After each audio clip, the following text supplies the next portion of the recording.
السلام علیکم معزز ناظرین، پیارے دوستوں، بہنوں، بھائیوں اور بزرگوں، میں حافظ صفدر نواز ایڈوکیٹ آپ کو اپنے اسلامی چینل کے اندر خوش آمدید کہتا ہوں، اور ہر روز کی طرح آج بھی ہم انشاءاللہ 10واں پارہ سورۃ التوبہ آیات نمبر 85 تا 92 تک کی تلاوت، ترجمہ اور تفسیر پڑھنے کی شرف حاصل کریں گے۔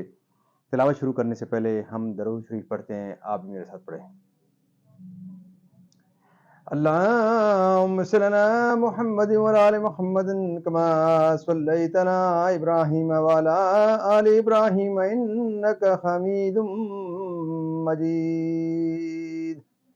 اللهم بارك على محمد وعلى آل محمد كما باركت على إبراهيم وعلى آل إبراهيم إنك حميد مجيد.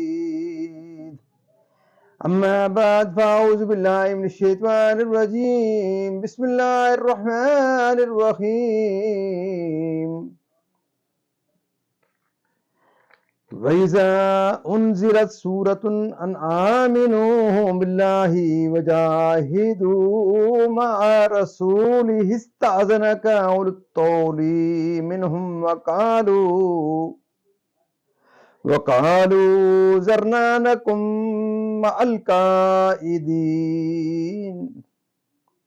ردوا بأن يكونوا مع الخوالف وطبع على قلوبهم فهم لا يفقهون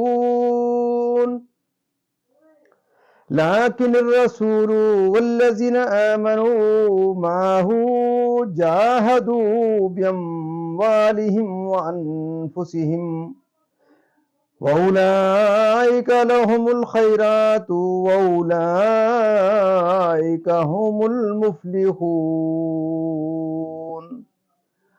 أعد الله لهم جنات تجري من تحتها الأنهار خالدين فيها ذلك الفوز العظيم.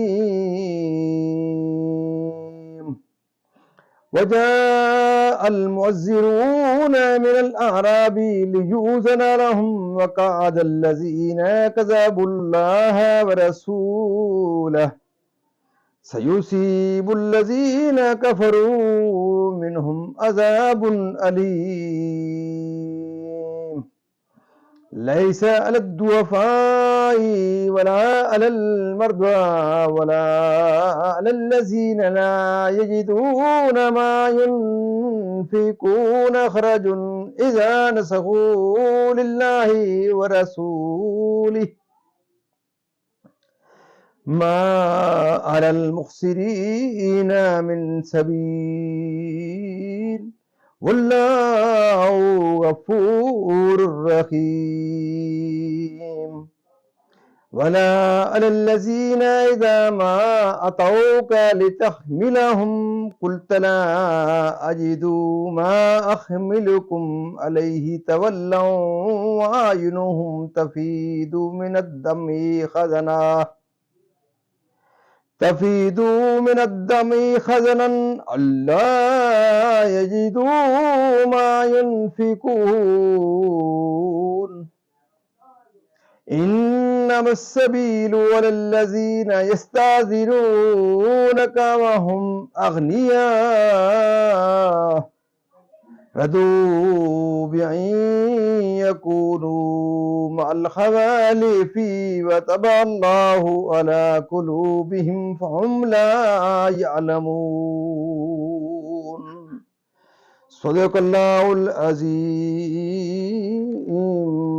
ترجمہ: اور جب کوئی صورت اترے کہ اللہ پر ایمان لاؤ اور اس کے رسول کے ہمراہ جہاد کرو تو ان کے مقدور والے تم سے رخصت مانگتے ہیں اور کہتے ہیں ہمیں چھوڑ دیجئے کہ بیٹھے رہنے والوں کے ساتھ ہو لیں.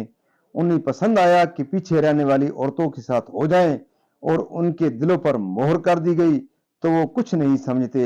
لیکن رسول اور جو ان کے ساتھ ایمان لائے انہوں نے اپنے مالوں اور جانوں سے جہاد کیا اور انہی کے لیے بھلائیاں ہیں اور یہی مراد کو پہنچے.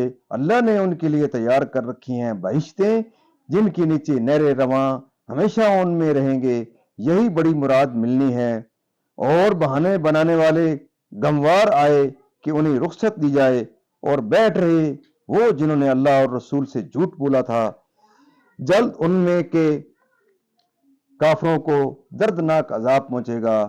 ضعیفوں پر کچھ حرج نہیں، اور نہ بیماروں پر، اور نہ ان پر جنہیں خرچ کا مقدور نہ ہو، جبکہ اللہ اور رسول کے خیر خواہ رہیں۔ نیکی والوں پر کوئی راہ نہیں، اور اللہ بخشنے والا مہربان ہے۔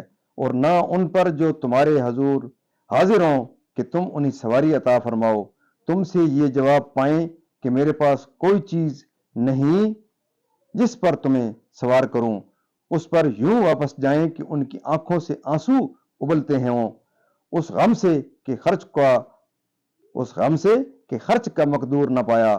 مواخذہ تو ان سے ہے جو تم سے رخصت مانگتے ہیں اور وہ دولت مند ہیں۔ انہیں پسند آیا کہ عورتوں کے ساتھ پیچھے بیٹھ رہیں، اور اللہ نے ان کے دلوں پر مہر کر دی تو وہ کچھ نہیں جانتے۔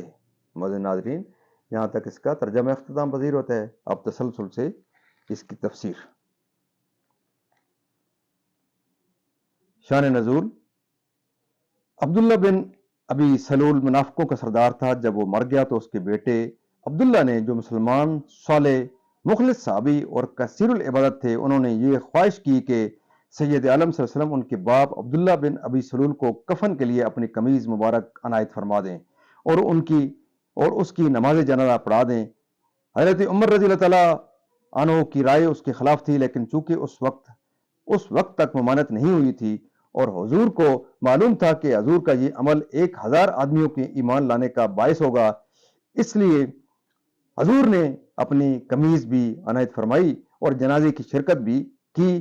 قمیض دینے کی ایک وجہ یہ بھی تھی کہ سید عالم صلی اللہ علیہ وسلم کے چچا حضرت عباس جو بدر میں اسیر ہو کر آئے تھے، تو عبداللہ بن ابی نے اپنا کرتا انہیں پہنایا تھا۔ حضور کو اس کا بدلہ کر دینا تھا، منظور تھا۔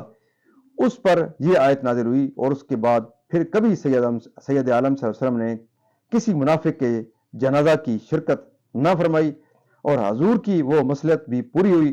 چنانچہ جب کفار نے دیکھا کہ ایسا شدید العداوت شخص جب سید عالم صلی اللہ علیہ وسلم کے کرتے سے برکت حاصل کرنا چاہتا ہے تو اس کے عقیدے میں بھی آپ اللہ کے حبیب اور اس کے سچے رسول ہیں، یہ سوچ کر 1000 کافر مسلمان ہو گئے۔ ان کے کفر و نفاق اختیار کرنے کے باعث کہ جہاد میں کیا فوز و سعادت اور بیٹھ رہنے میں کیسی ہلاکت و شقاوت ہے۔ دونوں جہان کی سید عالم صلی اللہ علیہ وسلم کی خدمت میں جہاد سے رہ جانے کا عذر کرنے ضحاک کا قول ہے کہ یہ عامر بن طفیل کی جماعت تھی، انہوں نے سید عالم علیہ الصلاۃ والسلام سے عرض کیا کہ یا نبی اللہ، اگر ہم آپ کے ساتھ جہاد میں جائیں تو قبیلہ طے کے عرب ہماری بیویوں، بچوں اور جانوروں کو لوٹ لیں گے۔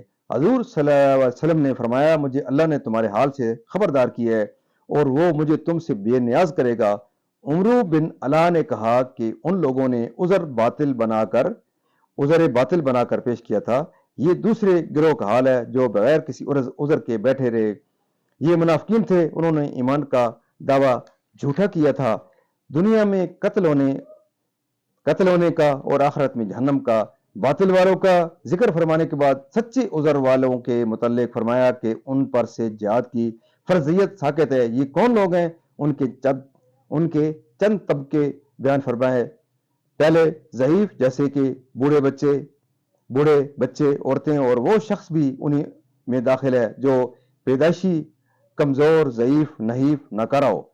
یہ دوسرا طبقہ ہے جس میں اندھے، لنگڑے، اپاہج بھی داخل ہے، اور سامان جہاد نہ کر سکیں یہ لوگ رہ جائیں تو ان پر کوئی گناہ نہیں۔